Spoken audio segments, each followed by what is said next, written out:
আসসালামু আলাইকুম প্রিয় ভিউয়ার্স, আপনারা আরও নতুন নতুন ভিডিও পেতে আমাদের চ্যানেলটি লাইক, কমেন্ট, শেয়ার এবং সাবস্ক্রাইব করুন।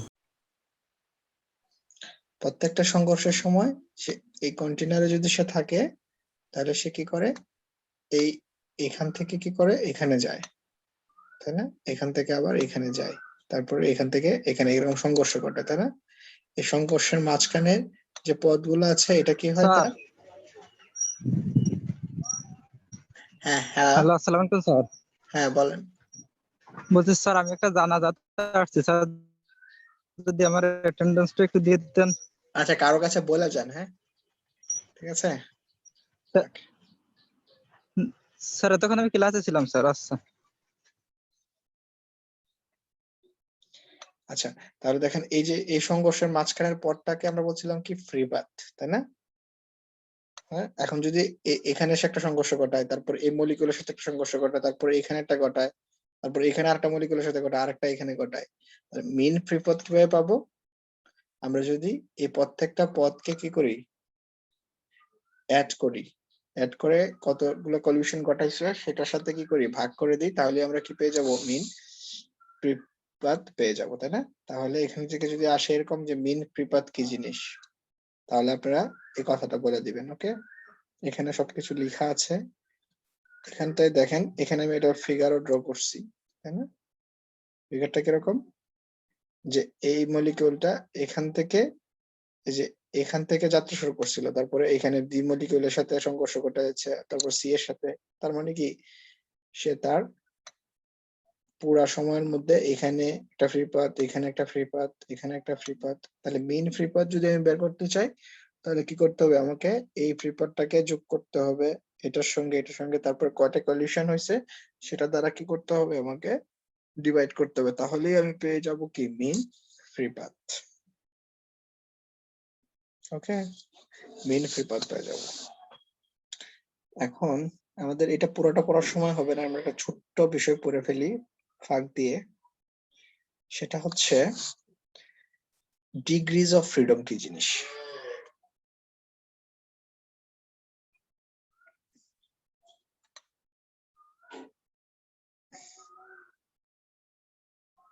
ডিগ্রি অফ ফ্রিডম কি জিনিস? আচ্ছা, আমি বললাম যে আপনাদেরকে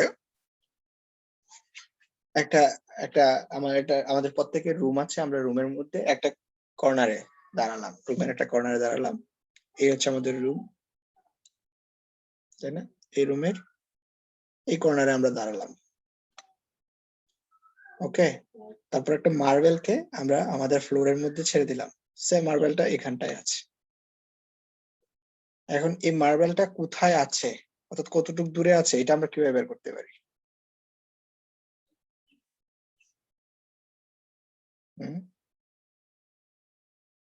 কোথায় আছে কিংবা কতটুকু দূরে আছে, এই প্রশ্নটার উত্তরটা যদি জানতে তাহলে আমরা কিভাবে বের করতে পারি? How can we measure it? Sir এটা তো বলতে পারবো না। কেন বলতে পারবেন না কেন? আমি এখানে ফ্লোরের মধ্যে দাঁড়িয়ে আছি, ফ্লোরের এই কর্নার থেকে আমি দাঁড়িয়ে আছি, আমার থেকে এই মার্বেলটা আছে এই জায়গাটায় ফ্লোরের, অর্থাৎ ঘরের মাঝখান বরাবর, আমাদের রুমের মাঝখানে বরাবর আছে। সো স্যার এটা এটা কতটুকু? হ্যাঁ বলেন। আনুমানিক একটা বলা যাবে, কিন্তু এরকম তো স্যার। কেন বলতে পারবো না? আমি একটা ফিতা নিব, ফিতা জি স্যার, নিয়ে হ্যাঁ সেটা এখান থেকে এইখানে দূরত্বটা মেপে ফেলবো, এই এটা তো দূরত্ব করা যদি যাবে আমাকে স্যার। দিবে, স্যার এটা বলা যাবে স্যার, মানে হচ্ছে যে ধরে এটাই আর তো কি। আমাকে দিবে কি, দূরত্বটা কতটুকু আছে। কিন্তু সেটা তো যাবে স্যার। হ্যাঁ, এটাই বলতেছিলাম, আপনারা কঠিন ভাবে নেন কেন? সবকিছু সহজ দাও। আচ্ছা, এখন যে জিনিসটা আমার আলোচ্য বিষয় সেটা হচ্ছে, দেখেন এইটা তো মেজারমেন্ট একটা হইলো, কিন্তু এই মেজারমেন্টটা আরো মোর সাইন্টিফিকলি আমরা কিভাবে করতে পারি? আমরা কি করতে পারি, এইদিকে আমরা বলতে পারি ওয়াই এক্সিস, আর এদিকে বলতে পারি এক্স এক্সিস, তাই না? বলতে পারি না? এটা বলতে পারি, তাই না? এখন আমরা কি করলাম, এখান থেকে এক্স এক্সিস বরাবর একটা লাইন টেনে ফেললাম, আর এখান থেকে ওয়াই এক্সিস বরাবর একটা লাইন টেনে ফেললাম, তাহলে দেখেন এটা একটা কি হয়ে গেল, আয়তাকার। হয়ে গেল, তাই না? একটা রেক্টেঙ্গেল হয়ে গেল, তাই তো? তাহলে আমরা কি জানি, এটা একটা যেহেতু সমকোণী ত্রিভুজ, রেক্টেঙ্গেলে সমকোণী ত্রিভুজ, তাহলে এটা কি হয়ে গেল, একটা অতিভুজ হয়ে গেল, তাই না? তার মানে এটার মান যদি আমি বের করতে চাই, তাহলে এটা অতিভুজ সমান কি লম্ব স্কোয়ার ট্রায়াঙ্গেল না এটা একটা রাইট অ্যাঙ্গেল তাই না এটা 90 ডিগ্রি থাকে অতিভুজ স্কোয়ার সমান হচ্ছে লম্ব স্কোয়ার প্লাস ভূমি স্কোয়ার তাই না এই কথা বলতে পারি না তার মানে কি এটা হচ্ছে আমার এক্স কোঅর্ডিনেট আর এই উপরের দিকে এটা কি ওয়াই কোঅর্ডিনেট তাই না তার মানে কি এক্স স্কোয়ার তাহলে যদি আমি এটা যদি অতিভুজ বলি এটা অতিভুজটাকে আমি বললাম আর তাহলে আর সমান কি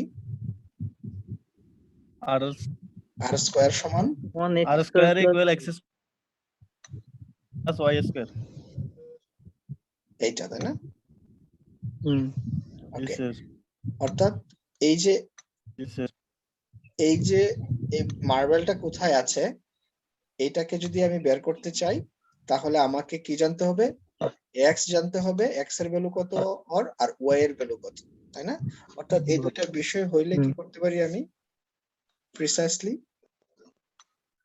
এটাকে আমি মেজার করতে পারি তাই না তার মানে এইখানে এই যে মেজারমেন্টটা করতে গেলে আমার কয়টা কোঅর্ডিনেট লেগেছে দুইটা স্বাধীন ইন্ডিপেন্ডেন্ট কোঅর্ডিনেট আমার লেগেছে তার মানে কি এটা এই সিস্টেমটার ডিগ্রিজ অফ ফ্রিডম হলো 2 এই ক্ষেত্রে এই সিস্টেমটার ডিগ্রিজ অফ ফ্রিডম হলো 2 ওকে এখন আমি বললাম যে আমাদের রুমের এই উপরের দিকে একটা ফ্যান চলে আসে তাই না এখন আমি বললাম এই ফ্যানটা কোথায় আছে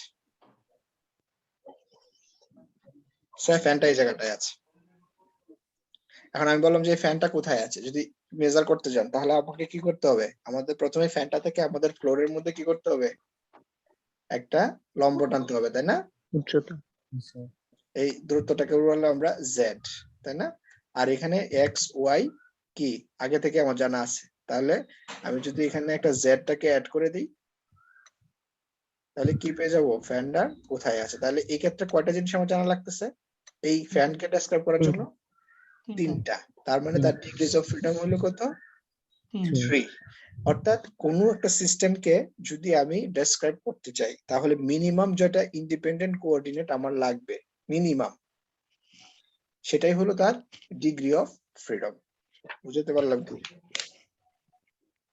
ডিগ্রি অফ ফ্রিডম কি জিনিস যে any of the minimum number G of sir coordinates required to specify completely the motion of a mechanical systems is called degrees of freedom okay so আমাদের টাইম শেষ কারো কোনো প্রশ্ন আছে কি